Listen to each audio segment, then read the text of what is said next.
A mom's job is never truly finished. Elise knew this instinctively when her son was born.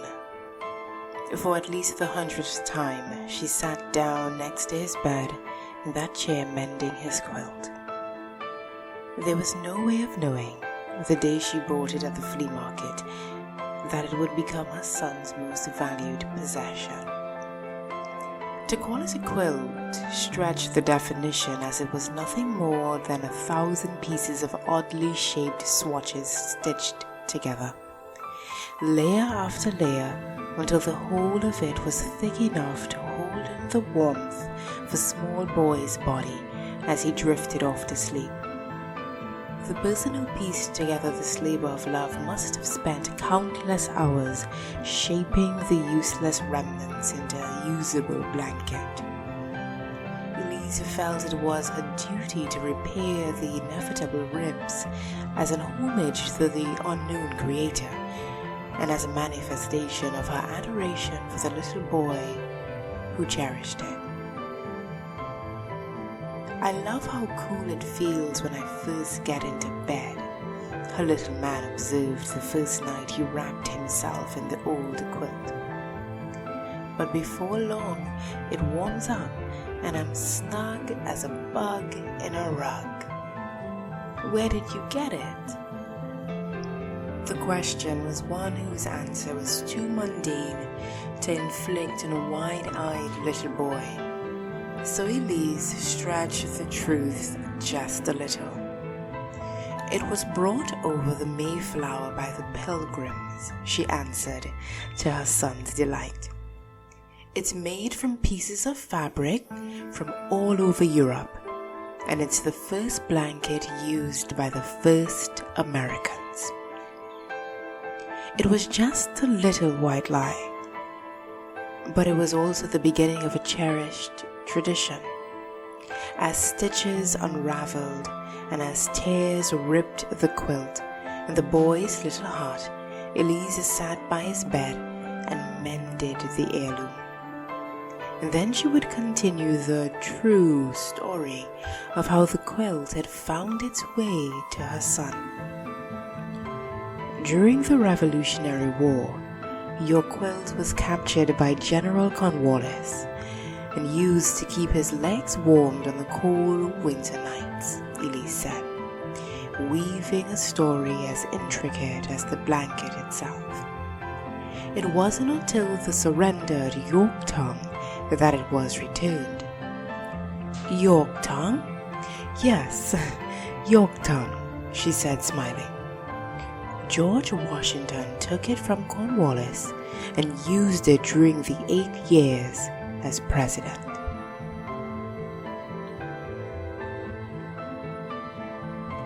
"You mean my blanket has been to the White House?" "Of course it has," Elise answered with a wink. "But not because of George Washington, silly. John Adams was the first president to live in the White House." "Who then, Mom?"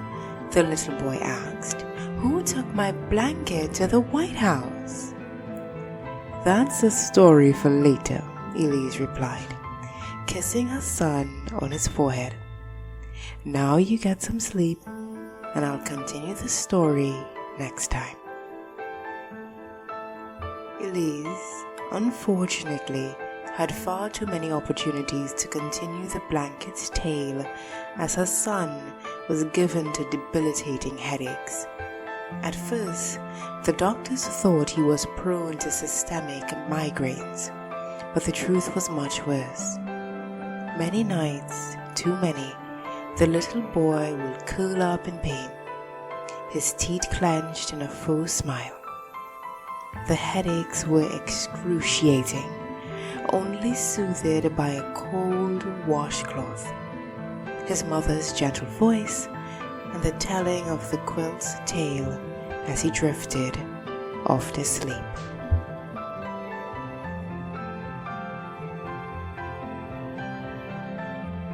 There were also many a night where Elise would sit with her son as he slept, meticulously piecing back together the tears that threatened the blanket entirely, wishing there was a way she could also mend her son. The room would be completely quiet, save for the sound of Ellie's song. It was something she had done since she was his age. Inadvertently, yet intentionally, she would let the air slip through her lips, creating a tune just for him that would live for that moment, replaced the next time by one equally beautiful and equally unique.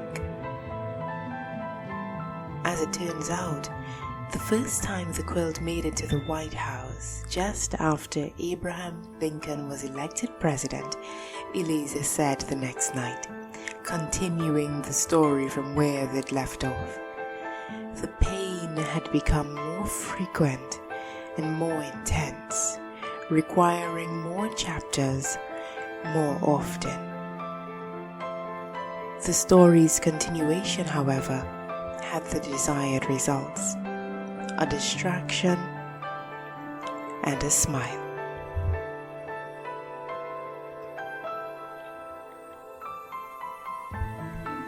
Abraham Lincoln?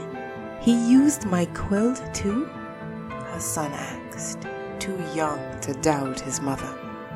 Of course he did, Elise responded, tickling her son to hear him laugh. It's a little known fact, but Mount Rushmore was actually created to show all of the presidents who used your blanket. Elise always had a basin of cold water by her side whenever she sat with her son.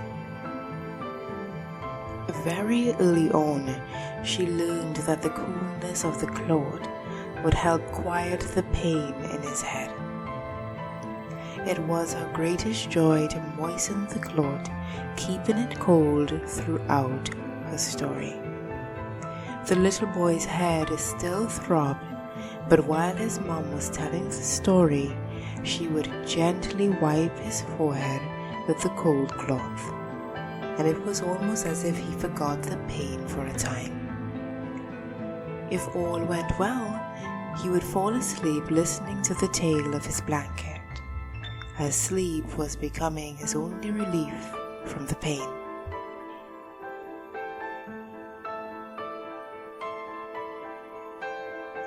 Did you know that your blanket went to the moon? Elise asked one day when her son seemed particularly down. Neil Armstrong may have been the first man to set foot on the moon, but he laid out your quilt so that he and Buzz Aldrin could have a picnic.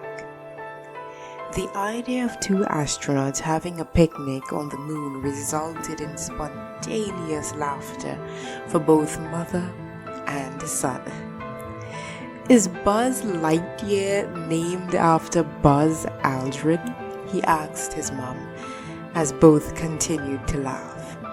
As a matter of fact, he was, Elise replied with a smile.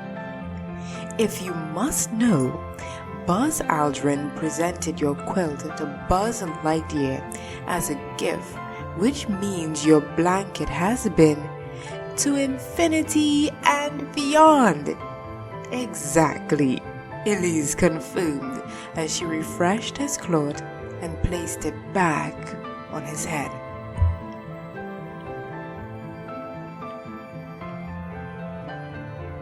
Day after day, she would take her boy to the doctors and then specialists and eventually to the hospital. Then, night after night, she would sit by his bed and tell the story of the quilt. Elise did everything she could to stretch out the story, and as each new venture was passed from mother to son, so too was hope, in the only way she knew how. The night that she finished the story was, in so many ways, just like most of the other nights.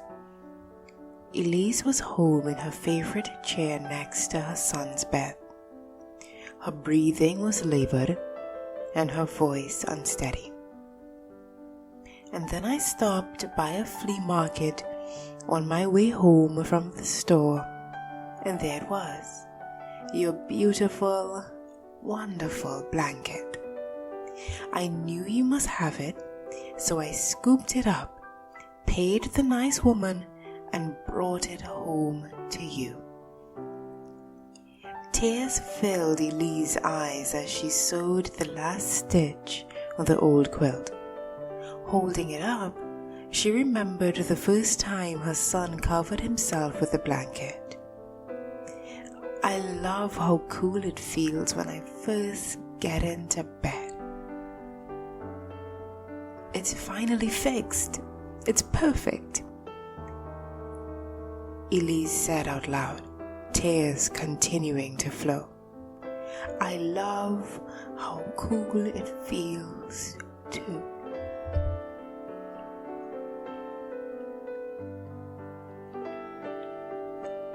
Summoning every bit of her strength, she laid the beloved blanket out on the empty bed in front of her.